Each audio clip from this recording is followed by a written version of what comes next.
우리가 매일 쓰는 미터, 킬로그램 같은 이 미터법 단위들 있잖아요. 이게 그냥 뭐 편리한 측정 도구라고만 생각하셨나요? 사실 그 안에는요, 이성과 합리로 세상을 바꾸려고 했던 아주 거대한 열망이 담겨 있어요. 이 단위들이 어떻게 단순한 약속을 넘어서 자연의 언어가 되었는지 그 위대한 여정을 지금부터 저랑 같이 한번 따라가 보시죠. 모든 것의 시작은 바로 이 발상의 대전환이었습니다. 그러니까 예전에는 왕의 팔길이나 뭐 사람 발 크기 같은 걸로 길이를 쟀거든요. 근데 이건 사람마다, 왕마다 다 다르잖아요. 너무 주관적이고 변하기 쉽죠. 그래서 여기서 벗어나자는 거였어요. 대신에 미터나 그램처럼 자연 그 자체에서 누구도 바꿀 수 없는 영원하고 공평한 기준을 찾아내자. 바로 이게 그 혁명적인 생각의 출발점이었습니다. 아니 근데 이런 혁명적인 생각이 왜 그렇게 절실했을까요? 그 이유를 알려면 시간을 좀 거슬러 올라가서 18세기 프랑스로 가봐야 합니다. 그곳은 정말 말 그대로 측정의 대혼란 시대였어요. 당시 상황이 어땠냐면요. 단위가 수천 가지나 됐고요. 심지어 같은 이름의 단위인데도 이 마을 다르고 저 마을 다른 거예요. 상상이 가세요? 거래는 뭐 당연히 뒤죽박죽이고 계산은 또 얼마나 복잡했게요. 십진법도 아니었거든요. 이러니 항업부터 과학까지 사회 전체가 제대로 돌아갈 수가 없었던 거죠. 그러니까 핵심은 바로 이거예요. 거래는 감정이 되고 수학이 아니게 된다. 기준이 없으니까 신뢰가 사라지는 겁니다. 아, 나 속은 거 아니야? 이거 너무 억울한데? 이런 감정만 남는 거죠. 이런 불신이 쌓이고 쌓여서 결국 사회 전체를 흔드는 혼란으로 이어진 겁니다. 바로 그때 1789년에 프랑스 대혁명이 터집니다.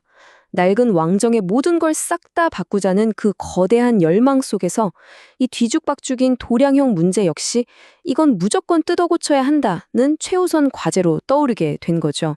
이 어마어마한 임무가 누구에게 맡겨졌을까요? 바로 과학자들입니다. 프랑스 과학 아카데미가 나선 거죠.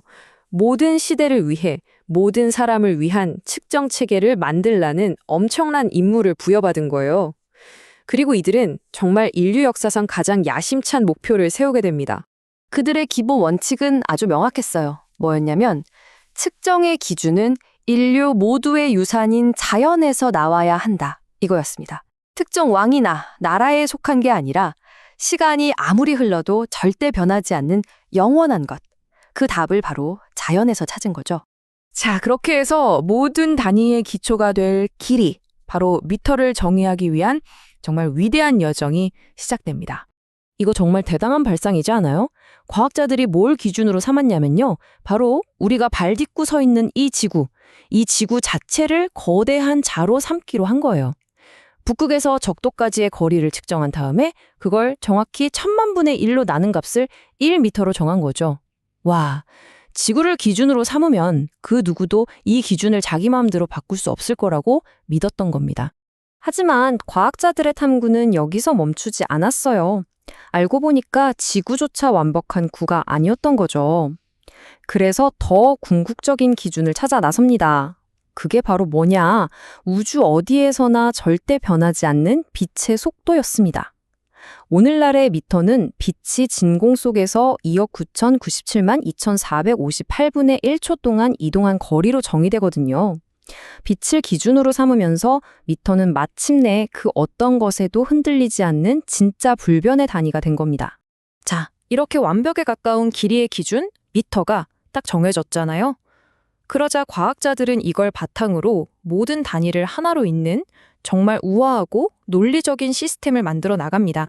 미터법의 진짜 천재성은 바로 이 연결성에 있어요. 한번 보세요. 모든 단위의 기초인 길이, 즉 미터에서 시작하죠. 여기서 부피, 리터가 나오고요. 그리고 이 부피를 기준으로 다시 질량, 그램이 정의됩니다. 이렇게 모든 단위가 꼬리에 꼬리를 물고 하나의 거대한 시스템을 이루는 거예요. 진짜 아름답고 논리적인 설계죠? 하지만 이 모든 과정이 그렇게 순탄하게만 했던 건 아니에요. 특히 질량의 기준, 바로 이 킬로그램을 정의하는 데에는 정말 길고 험난한 여정이 필요했습니다. 처음 아이디어는 역시나 자연에서 나왔습니다. 미터랑 바로 연결되는 물을 기준으로 삼은 거죠. 그러니까 순수한 물 1세제곱센티미터의 질량, 이걸 딱 1g으로 정한 거예요. 어때요? 아주 논리적이죠? 그런데 말이죠. 물이 생각보다 까다로운 녀석이었어요. 온도나 압력에 따라서 부피가 아주 미세하게 변했거든요. 그래서 889년에 과학자들이 특단의 조치를 내립니다. 변하지 않는다는 백금 이리듐 합금으로 금속 덩어리, 국제 킬로그램 원기라는 걸 만들어서 이걸 새로운 기준으로 삼았죠. 하지만 세상에 영원한 건 없다고 하잖아요. 100년이 넘는 시간 동안 이 금속 덩어리조차 눈에 보이지 않을 만큼 아주 미세하게 질량이 변해버린 거예요. 그래서 마침내 2019년에 과학자들은 더 이상 물질이 아닌 우주의 근본 법칙, 바로 플랑크 상수를 이용해서 킬로그램을 다시 정의하게 됩니다. 눈에 보이진 않지만 절대로 변하지 않는 완벽한 기준이 드디어 탄생한 거죠. 그리고 그게 바로 2019년입니다.